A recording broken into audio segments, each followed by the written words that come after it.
Tem- Waalaikumsalam warahmatullahi wabarakatuh. Tribuners, jumpa lagi dengan Bincang Kota seri ke-11. Kali ini kita kedatangan tamu terhormat. Beliau adalah Pak Kaswat Sartono, Kabid PAHU Kemenak Sulsel. Beliau juga Ketua NU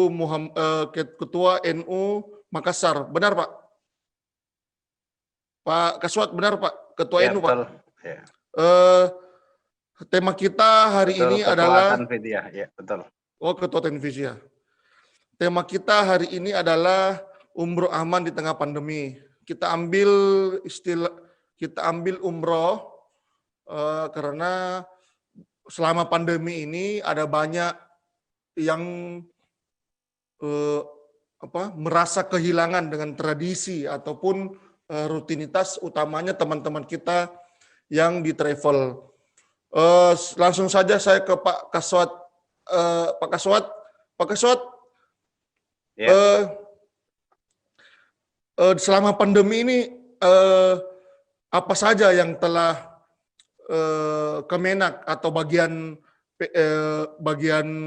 PHU lakukan dalam hal menggalang travel di Sulsel, utamanya di Makassar. Silakan, Pak. Ya. Terima kasih. Dengan bicara dengan siapa ini hostnya? Nama hostnya? Saya lupa. Nama saya Mahyudin, Pak. Oh iya. Ya, Dinda Mahyudin. Sejak kebijakan Arab Saudi tanggal 27 Februari 2020 tentang tidak diperbolehkannya warga asing memasuki Arab Saudi, termasuk di dalamnya adalah jamaah umroh, akibat dari pandemi COVID-19, maka sesungguhnya ini merupakan sesuatu yang luar biasa. Luar biasa karena ibadah haji, ibadah umroh, dan termasuk ibadah haji, itu adalah bagian dari kehidupan umat manusia, terutama umat Islam. Itulah yang saya anggap luar biasa dari dampak ini. Bukan sebatas social distancing, kemudian pakai masker, cuci tangan, tetapi jauh yang lebih prinsip dalam kehidupan umat beragama itu di dalamnya adalah ibadah haji dan ibadah umroh. Nah, karena ibadah umroh ini tidak diberlakukan, yaitu intinya adalah larangan pada tanggal 27 itu adalah larangan warga negara asing untuk masuk ke Arab Saudi. Ini dalam rangka memotong penyebaran COVID-19. Nah, sebagaimana yang Dinda Mahyudin tadi sampaikan bahwa dampak yang paling terasa itu dua, yaitu yang pertama adalah penyelenggara perjalanan ibadah umroh yang biasa dikenal dengan PPU, dan jamaah yang sudah mendaftar, bahkan sudah melunas, bahkan ada juga yang sudah mau berangkat di bandara. Ini yang langsung terasa. Oleh karena itu, Kementerian Agama melakukan pembinaan baik secara kelembagaan ke PPU maupun pembinaan ke jamaah melalui informasi dan edukasi terkait dengan kebijakan Arab Saudi, termasuk juga dari Kementerian Agama Republik Indonesia. Kebijakan yang dilakukan adalah kita tetap memantau dan koordinasi dengan penyelenggara-penyelenggara melalui asosiasi misalnya Ampuri, Kesturi, Himpu, dan lain-lain yang ada di Sulawesi Selatan yang memiliki anggota sekitar 110 PPU baik yang berkantor di Sulawesi Selatan maupun yang cabang di Sulawesi Selatan. Ini yang pertama. Yang kedua yang dilakukan adalah dengan dibukanya kembali pelaksanaan izin operasional yang beberapa tahun lalu dilakukan moratorium perizinan, maka kami melakukan layanan penerbitan rekomendasi sesuai dengan aturan Undang-Undang nomor 18 tentang penyelenggaraan ibadah haji dan umroh sekaligus peraturan Menteri Agama nomor 8 tahun 2018 tentang penyelenggaraan ibadah umroh. Saya kira mungkin itu. Siap. Pak, baru-baru ini kemarin Kemenak sendiri merilis sejumlah travel yang memperoleh izin penyelenggara ibadah haji khusus. Itu Pak, kalau boleh tahu jumlahnya ada berapa Pak sekarang travel yang sudah menerima izin itu? Izin operasional umroh itu berada di kewenangan pusat. Dalam hal ini adalah Direktorat Jenderal Penyelenggaraan Haji dan Umroh. Kanwil memiliki kewenangan melakukan pemeriksaan dokumen, kemudian melakukan survei ke lapangan, dan terakhir adalah memberikan rekomendasi izin bahwa perusahaan itu sudah bersyarat, baik secara administrasi maupun persyaratan-persyaratan lainnya, bahkan termasuk kemampuan keuangannya, karena jangan sampai cuma dompleng tidak punya modal. Ini kan yang dihindari. Nah, seluruh yang mendapat izin operasional hingga posisi hari ini itu berjumlah 24 lembaga kalau tidak salah. Yang lalu kami rilis 15 perusahaan, tapi karena ini kan berkembang terus, karena memang Sulawesi Selatan itu daerah yang sangat sejahtera. Keinginan untuk melakukan ibadah umroh itu sangat tinggi. Nah, ini pasar, jadi ini market, sehingga para pengusaha juga berlomba untuk berfastifikul khairat, istilah saya, yang selama ini hanya menjadi bagian dari travel, karena sudah bersyarat, maka banyak yang sudah melakukan proses untuk mandiri. Ya. Pak, bisa dijelaskan Pak, itu izin PIH ini kenapa dikeluarkan? Terus apa tujuannya? Apakah ini juga sebagai sinyal bahwasanya ibadah umroh dan ibadah haji akan menghadapi adaptasi baru, maksud saya sudah dibuka kerannya untuk pemberangkatan?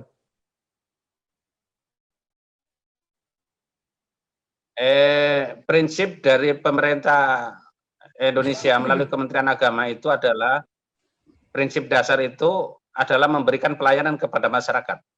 Dalam hal ini adalah para penyelenggara ibadah umroh. Jadi itu prinsip dasar kita ini adalah memberikan pelayanan, karena tugas dari ASN seperti saya ini kan 3 ya di dalam Undang-Undang ASN. Yang pertama adalah melakukan kebijakan pemerintah, yang kedua adalah sebagai pemersatu bangsa, dan yang ketiga adalah memberikan pelayanan. Nah, memberikan pelayanan ini antara lain adalah ketika dibuka proses pelaksanaan izin operasional, maka tugas kami adalah memberikan pelayanan yang terbaik. Dan alhamdulillah Sulawesi Selatan ini tergolong menurut Pak Direktur Layanan Ibadah Umroh itu, Sulawesi Selatan itu termasuk yang paling cepat dan paling banyak terkait dengan keluarnya rekomendasi.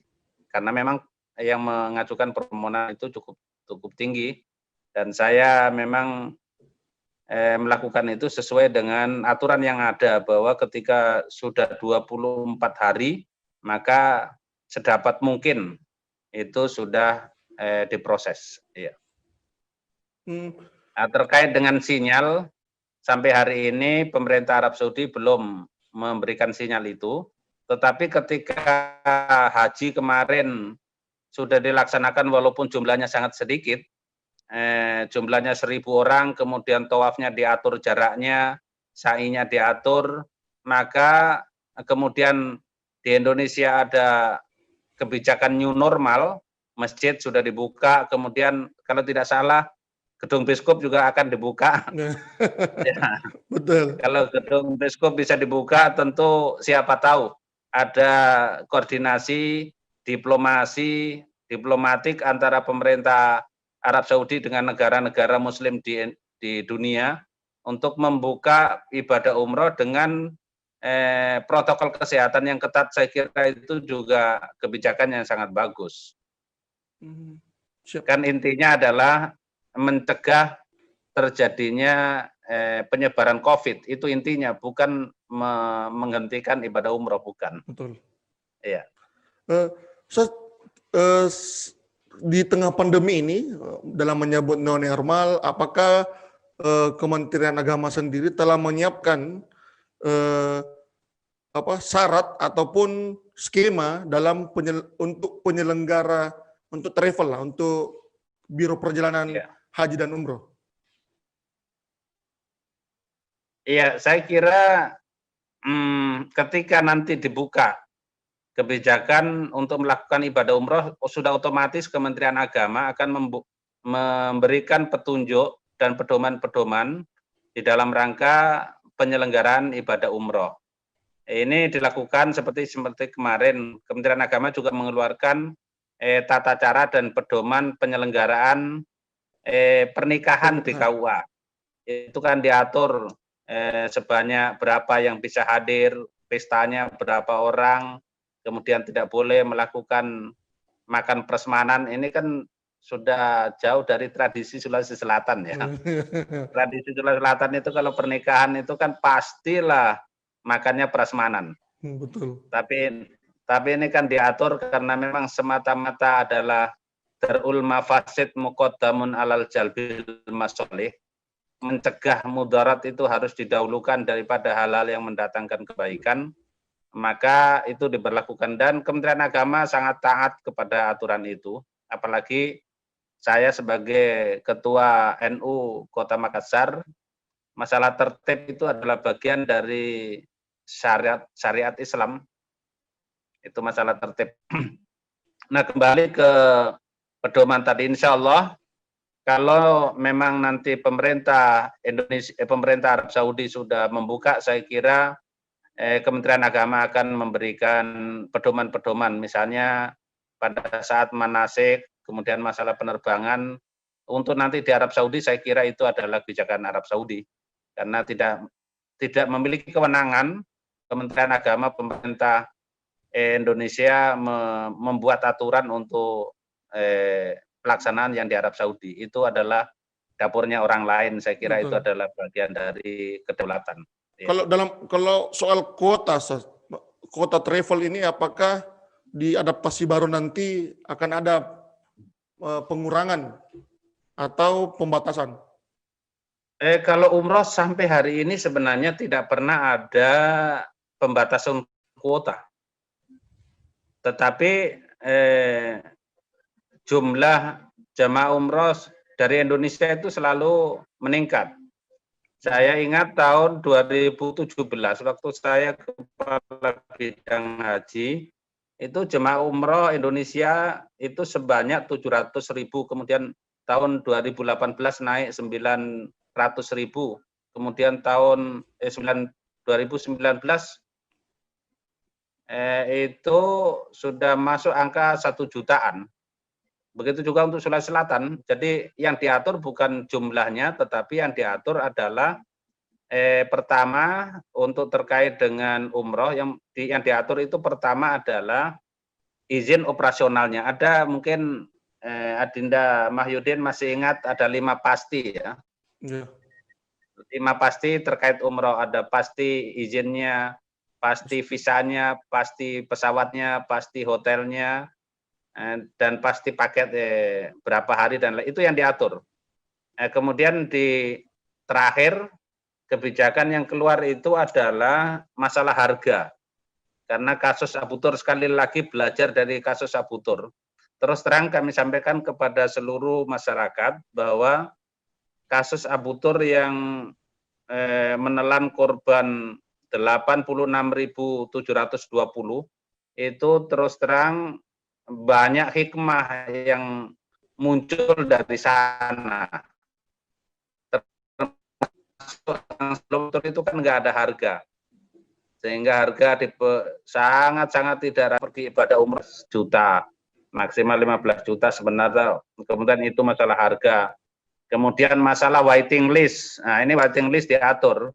Dulu nggak diatur, dulu itu mendaftar hari ini, travel itu mengatur, mendaftar hari ini ada yang berangkat 2 tahun yang akan datang dengan harga yang murah. Kemudian yang berangkat tahun depan harganya sekian, itu sudah tidak boleh. Kementerian Agama memberikan batasan, apabila sudah mendaftar, maka maksimal 6 bulan itu sudah diberangkatkan. Itu yang mendaftar hari ini, 6 bulan diberangkatkan. Kemudian yang kedua, kalau melunasi hari ini, 3 bulan harus diberangkatkan, sehingga uang jamaah itu tidak dikasih kesempatan untuk diputar-putar kemana-mana. Ini itu hikmah dari kasus Abu Thor itu. Iya. Ustaz, apa ada syarat baru? Saya masih kembali ke pedoman. Kalau tadi kita bahas pedoman travel, mungkin apa ada syarat baru, pedoman baru untuk calon jamaah yang ingin berangkat haji maupun umroh ke tanah suci? Maksud saya syarat di sini, apakah yang sekarang sudah diwajibkan membawa masker, atau dulu yang sebelumnya hanya tidak boleh bawa cairan, tapi karena ada pandemi ini hand sanitizer dan sebagainya boleh diloloskan? Ya kalau itu nanti, karena itu belum ya, tapi nanti pasti insya Allah ada aturan-aturan yang sifatnya teknis. Tapi aturan yang terakhir yang terkait jamaah haji itu adalah kewajiban PPIU melaporkan ke pusat, ke Kementerian Agama melalui Siskopatuh, Sistem Informasi Penyelenggaraan Ibadah Umroh Terpadu. Jadi maksudnya di situ adalah berangkatnya, kapalnya, pesawatnya, harganya itu sudah dilapor secara kalau nggak dilapor, itu tidak terbit visa. Itu aturan yang terbaru. Itu bekerja sama dengan perbankan melakukan sosialisasi terkait dengan Siskopatuh. Iya. Dan untuk yang aturan yang tadi yang secara teknis, insya Allah dari diskusi ini juga akan kami sampaikan bahwa ada keinginan masyarakat melalui Tribun Timur untuk ada pedoman secara mendetail, termasuk ya misalnya adalah penggunaan masker, kemudian tentu di pesawat juga harus berjarak. Nah ini juga nanti kalau di pesawat diatur berjarak seperti soft sholat, kalau soft sholat itu dulu rapat, sekarang berang, nah ini juga resikonya adalah tentu biaya penerbangan. Betul. Mahal, makin mahal maksudnya, Ustaz. Makin mahal karena pesawat itu harus cuma mengisi 50%. Mudah-mudahanlah ada kebijakan khusus pemerintah nanti terkait dengan biaya ibadah umroh. Siapa tahu ada semacam, ya namanya kebijakan khusus kan bisa saja. Ya sekarang kalau rapid gratis, kemudian pendidikan ada subsidi untuk daring dan lain sebagainya. Siapa tahu nanti juga untuk jemaah umroh. Subsidi umroh. Siap. Zat, ini apa selama pandemi COVID ini, apa saja program dari Kemenak dalam ini kan kemarin Ustaz banyak yang batal berangkat, Ustaz. Ya. Ada yang sebagian mungkin sudah mengambil pengembalian, ada mungkin yang belum. Ini apa saja harapan yang bisa Kemenak berikan kepada mereka yang menunggu, Ustaz? Harapan dan kepastian. Terima kasih. Hari Selasa minggu lalu ya, 1 minggu lalu hari Selasa kalau nggak salah. Bukan hari Selasa. Hari Kamis kemarin ada kedatangan Komisi 8 DPR RI ke Makassar. Ya, tanggal 27 Agustus Kamis. Sulawesi Selatan kedatangan tamu dari Komisi 8 yang langsung Ketua Komisi 8 itu diskusi dengan seluruh stakeholder, Kakanwil, Kabid Haji, kemudian Kakanmenak Agama, dan termasuk penyelenggara ibadah umroh. Yang kemarin hadir adalah Ketua Kesturi, Ketua Ampuri, dan lain sebagainya. salah satu informasi yang disampaikan oleh Kesturi adalah bahwa sampai saat ini pihak penerbangan tidak melakukan refund, tetapi hanya melakukan kebijakan reschedule. Oh. Jadi hanya penjadwalan yang dilakukan penerbangan-penerbangan, sehingga ada keluhan dari masyarakat, dan kemarin sudah dicatat baik-baik oleh Komisi 8. Ada masyarakat yang ingin mengambil kembali dananya yang sudah masuk, tetapi karena ini sudah dibayar ke penerbangan, sementara penerbangan itu hanya melakukan kebijakan reschedule, maka Komisi 8 kemarin sudah berjanji akan memanggil seluruh pihak penerbangan, baik Garuda, Lion, Saudi maupun Emirat, untuk melakukan refund, pengembalian kembali apabila jamaah itu membutuhkan, karena memang yang pergi umroh itu kan ya uang itu kan bisa dibutuhkan hari ini kalau memang memungkinkan, ya. Jadi ini juga menjadi penting informasi melalui diskusi seperti ini. Jangan sampai ada pandangan, ada anggapan bahwa uang itu disembunyikan, disimpan oleh penyelenggara. Ini menjadi penting. Padahal Betul. itu adalah terkait dengan uang yang sudah masuk di penerbangan. Dan ya waktu awalnya dilakukan reschedule, kami juga bersyukur karena tidak hilang. Coba seandainya kebijakannya hangus, wah luar biasa. Karena Luar kita biasa ini demonstrasi. Iya, kita ini kan selama ini kalau dengan penerbangan kan terkadang sangat rawan sekali ya. Terlambat 5 jam, 5 menit, close, hilang uang. Nah, ketika kemarin ada kebijakan reschedule dari pihak penerbangan untuk jamaah umroh ini, kami dari Kementerian Agama ya bersyukur. Tetapi ada informasi dari pihak asosiasi PPU bahwa ternyata kebijakan itu hanya sebatas reschedule, tetapi tidak dilakukan kebijakan refund atau pengembalian dana. Jadi mudah-mudahanlah kebijakan-kebijakan ke depan melalui informasi-informasi seperti ini menjadi penting untuk pembinaan ke depan, jangan sampai merugikan jamaah. Ya. Ustaz, saya bisa sebelum kita akhir Ustaz, saya minta saran, pesan untuk Tribuners penonton kita, penonton Bincang Kota, terkait pemilihan travel sebelum berangkat haji, maupun terkait agenda haji dan umroh yang akan kapan kira-kira bisa dibuka kembali atau berjalan normal kembali. Silakan Ustaz.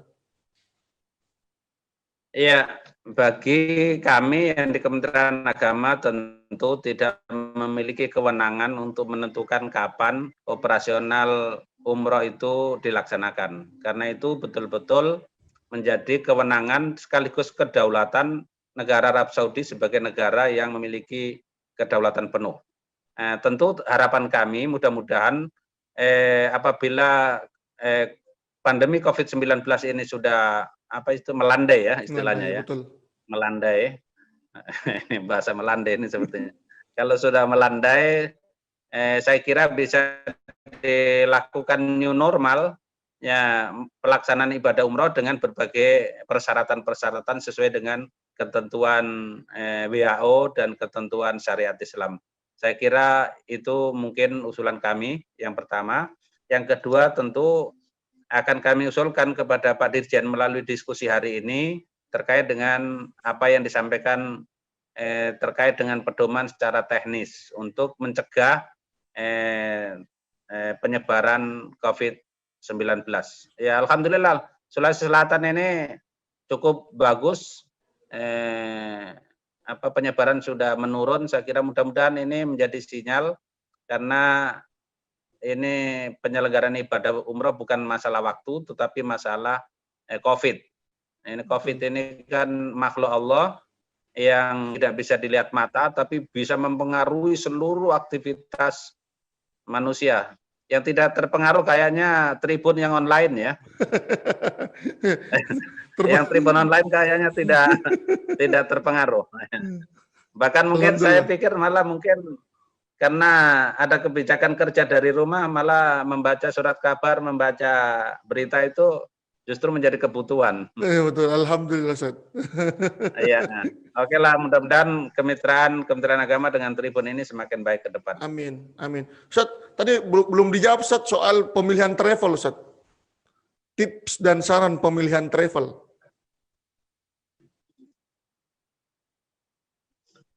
Ya, pemilihan travel ini terus terang sangat ketat ya. Di samping secara administrasi, juga termasuk SDM yang disiapkan untuk penyelenggaraan, kemudian juga kemampuan keuangan.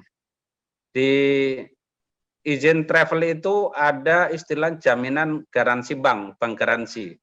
Itu nilainya 500 juta. Itu harus ada uang simpanan di bank. Bahkan kemarin itu ada juga isu bukan 500 juta yang ingin dianu adalah 2 miliar. Tetapi ketika 2 miliar terlalu tinggi dipandang oleh pemerintah, sehingga ditetapkan 500 juta. Itu saya kira sudah cukup dibanding aturan yang lalu hanya 200 juta. Itu sangat ketat. Saya pikir tidak semua perusahaan itu bisa memenuhi persyaratan itu. Iya.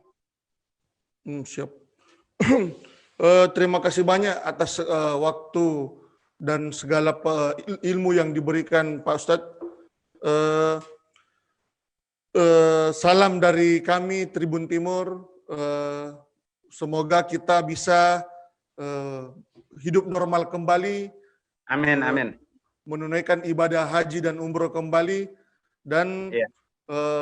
Jaga kesehatan, tetap patuhi protokol kesehatan, pakai masker, cuci tangan, jaga jarak, usahakan selalu berada di rumah saja. Dan itu ada sekarang aturan, ada istilah baru itu. Mungkin apa itu, Ustaz? Dina Mahyudin baru dengar. Itu ada istilah dari Majelis Ulama Indonesia yang selalu disampaikan oleh Ketua Majelis Ulama Kota Makassar, Guru Dr. Kiai Haji Baharudin. Beliau selalu menyampaikan ada istilah 5 sehat 6 sempurna. Oh, apa itu Ustaz? 5 sehat 6 sempurna, bisa dibahas. 5 sehat itu, satu adalah pakai masker. Yang kedua jaga jarak. Yang ketiga membiasakan cuci tangan. Yang keempat makan yang halal, baik dan bergizi. Yang kelima adalah olahraga teratur untuk menjaga imun, olahraga teratur. Dan yang keenam senantiasa tawakal dan doa. Nah, ini menjadi penting. Oh, iya, betul, karena betul. Ini ujian Tuhan, maka tawakal dan doa. Tawakal dan doa, betul, siap. Nah, ini mudah-mudahan lah Tribun juga bisa mensosialisasikan istilah 5 sehat 6 sempurna. 5 sehat 6 sempurna. Jangan lupa penonton, 5 sehat 6 sempurna. Mantap. Wassalamualaikum, selamat sore. Terima kasih banyak Ustaz. Ya, terima kasih sama-sama. Salam untuk Tribun. Mudah-mudahan kemitraan dan informasi ini menjadi edukasi yang baik bagi umat dan jamaah khususnya. Siap. Terima kasih. Siap, terima kasih Allahumma banyak. fiqh. Wassalamualaikum warahmatullahi wabarakatuh. Waalaikumsalam warahmatullahi wabarakatuh.